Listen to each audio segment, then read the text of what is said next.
Good afternoon.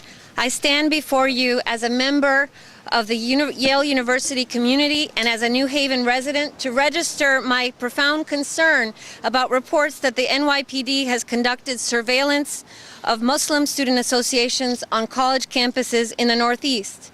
As a faculty member, I am deeply aware of the chilling and divisive effects that such operations have on our campus communities and academic climate. We must ensure that the equal protections and civil liberties of our students, staff, and faculty against all forms of harassment and intimidation. I was heartened by President Levin's affirmation yesterday that the university stands behind our Muslim Students Association. I am here today to ensure that we stand together to reject any and all efforts to deprive our cherished students and colleagues of their equal entitlement to protection from discrimination. These police operations represent a fundamental violation of the most basic principles of our universities. We reject all police operations that unlawfully target and harass members of our community for their nationality, religious affiliation, or beliefs. We should all be concerned about any focused surveillance of these students based on representation that these people somehow pose a threat to the university or to New York City, or that they are somehow outside of our society's mainstream and not equal, full members of our community. The rationale for scanning Muslim student organization websites and monitoring their communications rests on the most dangerous justifications for the selective targeting and isolation of a discriminated group. We know that no real intelligence is to be found from this kind of police work. Indeed, it only recirculates the false idea that Islamic communities are monolithic, alien, and threatening. Such profiling and surveillance operations have given license to police misconduct and abuse around the country, and they have no place on our university, an institution dedicated to free and open inquiry and mutual respect. And they have no place in the city of New Haven, a city guided by the highest principles of democratic inclusion and equality. So I'm here to raise concerns with my colleagues and associates about the fact that the New York Police Department could extend its policing powers not only outside of New York City, but also outside of New York State. We want an immediate and full accounting of all police and FBI operations to monitor individual and group communication and activities on our campuses, and we demand assurance from the New York Police Commissioner that such unwarranted intrusion into our communities of higher learning will desist. We are proud in our city and at our university to have excellent leadership in the New Haven Police Department and in the Yale Police Department. Hard work remains for us, but most signs point to the fact that we are moving together in the right direction as a community of shared interest. Racial and discriminatory profiling and surveillance do not make us safer. They do not make us more aware. These are practices that promote ignorance, misunderstanding, and division.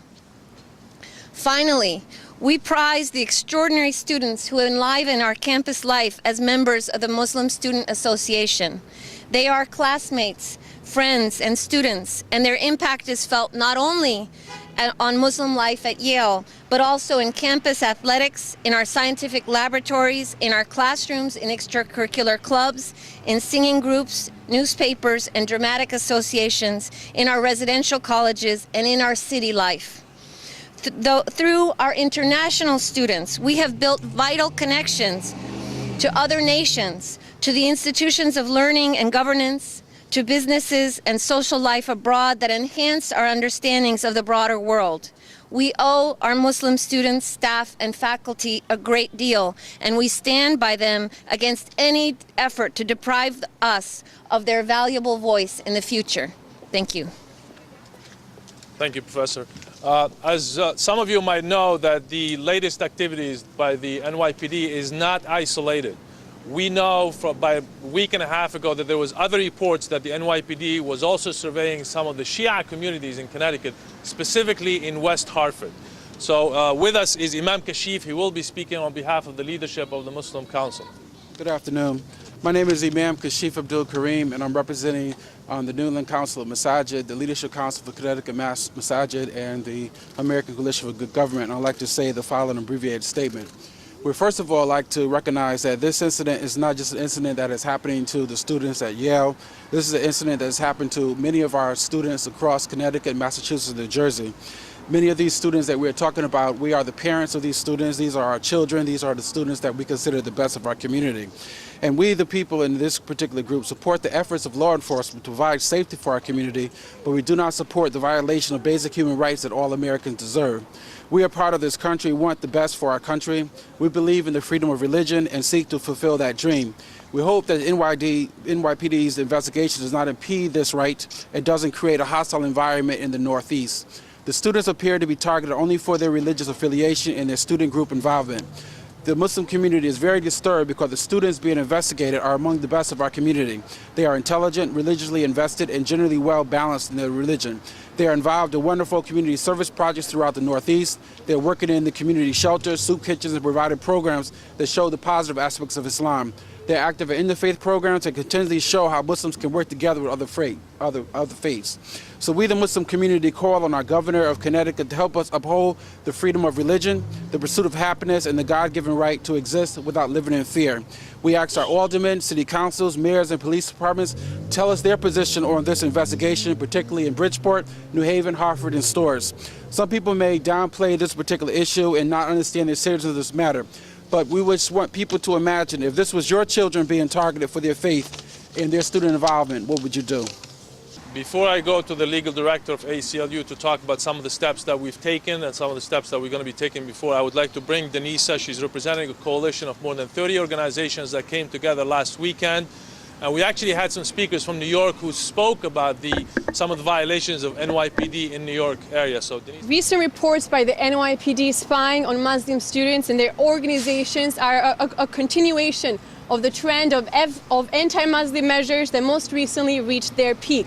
The indefinite detention provisions of the NDAA, which get rid of due process and the right of trial, represent a real threat to every resident of this country. The attack on the Muslim students is part of a broader attack on all of our civil rights. We should not let the Muslim community and the Muslim students be used as a scapegoat for these tactics that could be used against all of us at any moment. We say no to indefinite detention, no to the surveillance of the Muslims, and restore our civil rights now. We encourage everyone who wants to fight the Islamophobia being created by this legislation and unconstitutional police activity to join our coalition, which is the Connecticut Coalition to Stop Indefinite Detention, by contacting the CARE Connecticut office today. Thank you.